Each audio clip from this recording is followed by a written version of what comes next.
क्षमा breaking Jain news.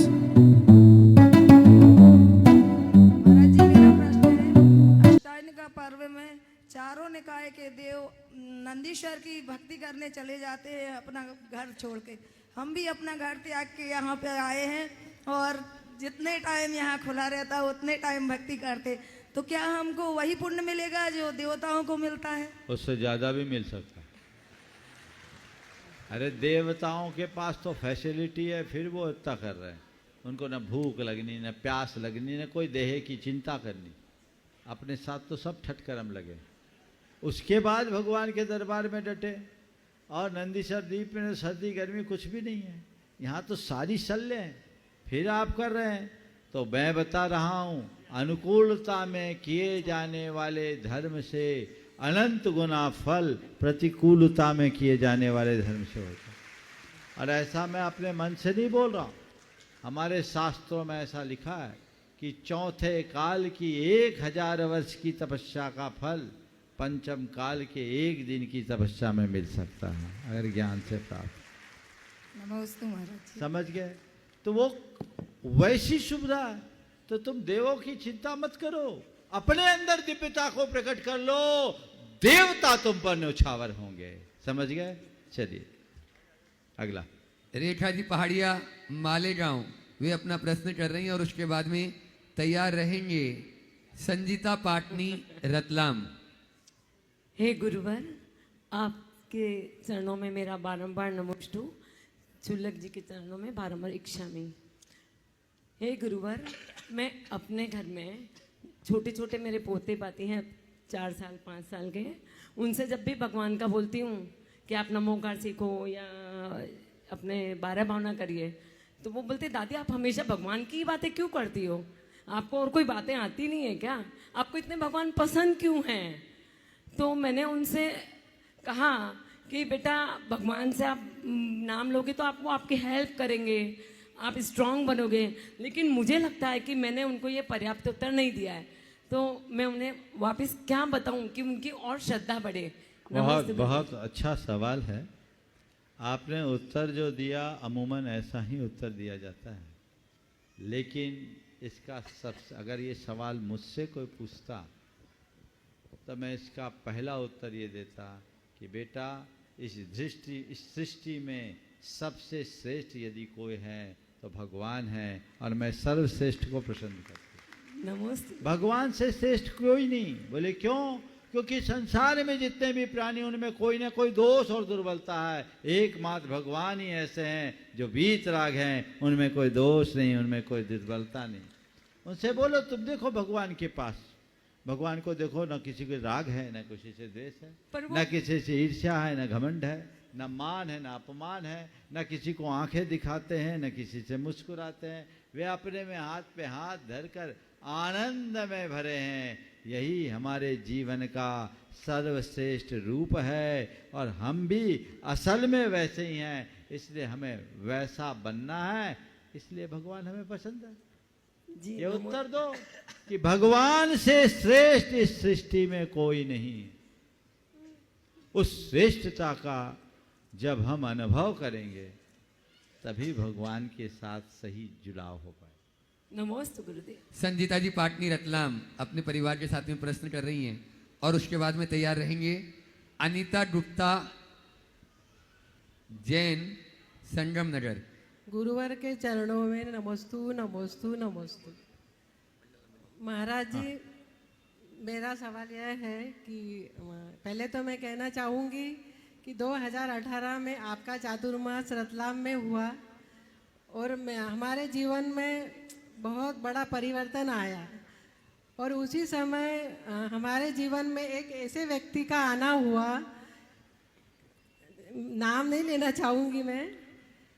ले सकती हैं, बोलो। हाँ, चंद्रकला दीदी, तो उनके बारे में तो मतलब कुछ कह ही नहीं सकती हूँ मैं।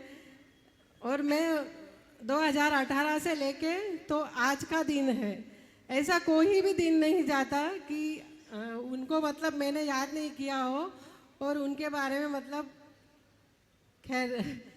तो मेरा सवाल यह है कि मेरा ऐसा कौन सा उनसे पिछले जन्म का रिश्ता था या पुण्य था, जो ऐसी व्यक्ति मेरे जीवन में आई और हमारा पूरा परिवार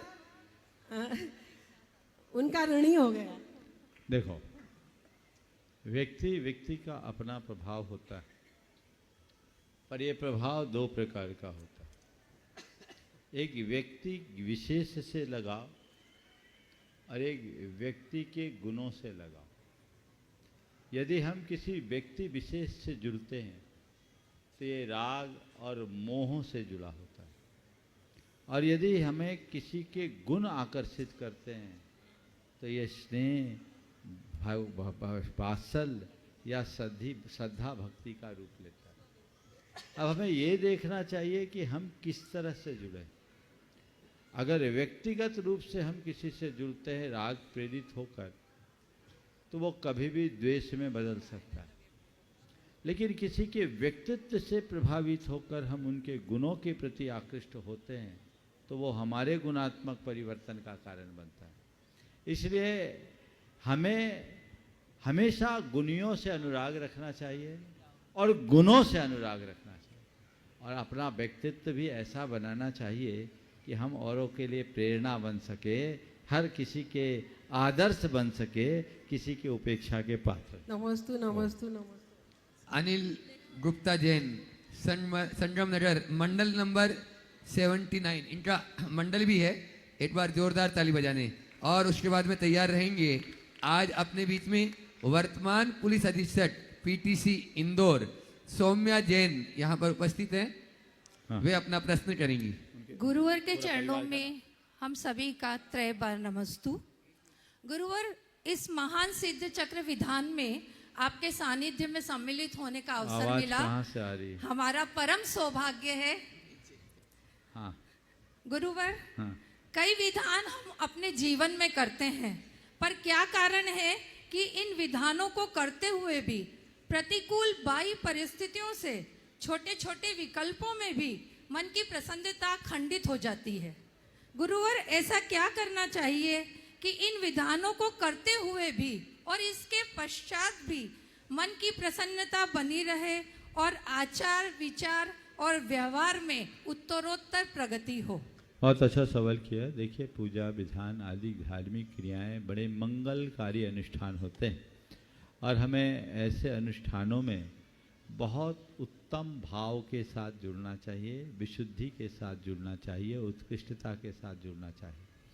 जहाँ तक सवाल है कि ऐसे भावों में वह विशुद्धि क्यों नहीं टिकती, हमारे मन में उन दिनों में भी विकल्प क्यों आ जाता है, वह सब इसलिए आता है क्योंकि हम प्रायः ऐसे आयोजनों को एक रूटीन मान करके करने लगते हैं और आयोजन के प्रयोजन को भूल जाते हैं। जब तक हम अपने आयोजन के प्रयोजन को ध्यान में न रखें, तब तक हम अपने जीवन में वो विशुद्धि नहीं रख सकते। इसलिए मैं सभी से कहता हूँ कि आप ये विधान करने आए हो, सब यही सोच कर आए कि इससे मेरा पाप कटेगा। मैं आपसे कहूँगा, भगवान का नाम लेने से आपके पाप कटते हैं, लेकिन पाप काटने के लिए भगवान का नाम मत लीजिए। भगवान का नाम लीजिए पाप से बचने के लिए और पाप को त्यागने के लिए। 4 स्थितियां बनती है भगवान के नाम स्मरण से। पाप कटता है, पाप छूटता है, पाप से बचते हैं और पाप का त्याग होता है। पाप कटना, जब हमारे हृदय की विशुद्धि होती तो पाप कटता है। पाप छूटना यानी जितनी देर तक हम भगवान के साथ जुड़ाव रखे हैं, अंदर विशुद्धि जमती है, हम पाप से छुटकारा पा लेते हैं, हमारे अंदर के पाप छूटने लगते हैं, पाप छटने लगता है। और जितनी देर भगवान की पूजा आराधना आदि शुभ क्रियाओं में हैं, उतनी देर हम पापों से बचे रहते हैं। लेकिन ये सब तब सुरक्षित होता है जब इस पूजा आराधन से प्रेरित होकर हम पापों का त्याग कर देते हैं। तो हमें त्याग करके बैठना चाहिए। आप लोगों को विधान प्रारंभ करने से पूर्व यहाँ प्रतिक्रमण कराया जाता है कि नहीं? और आपको इन सब का त्याग भी कराया जाता है। तो बस उस त्याग को सामने रखो तो विकल्प आएंगे ही नहीं, और उस त्याग को भूल जाओगे तो विकल्प आएंगे, और ये सारे विकल्प तुम्हारे पुण्य को छीन करने वाले हैं। इसलिए ऐसा